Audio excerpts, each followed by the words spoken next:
Miren, mi mochila vengo de la escuela. Tengo que correr porque si no, llega hecho un cubo de hielo y me enfermo. Cerca de casa, pero el agua es más fuerte. Esto es como una película. El horror del agua. Chicos, la lluvia está parando.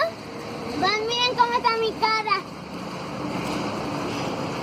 Acabo de llegar a la colonia, a mi colonia, y resulta que la lluvia como que está en mi contra, porque justo cuando pisé un pie de la colonia, paró de llover. Pero ya solo tengo que cruzar unas cuadras hacia la derecha y llego a mi casa. Miren cómo quedan las llaves ya que se cayeron a un charco. Bueno, hay que abrir.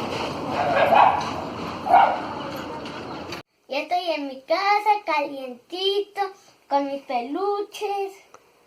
Y, por cierto, este es uno que se me olvidó mostrarles en el video de mis cosas de Toy Story. Y también allá está el Oxxo y Rex. Ah, no, el Rex sí se lo mostré. Pero, chicos, espero que les haya gustado.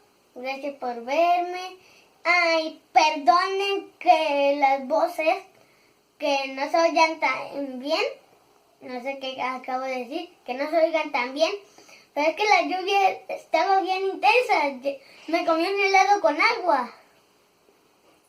Bueno, chicos, hasta acá vamos a llegar por hoy. Espero que les haya gustado. Si fue así, suscríbanse, denle like, comparten con todos sus amigos. Y nos vemos en el siguiente video. Bye.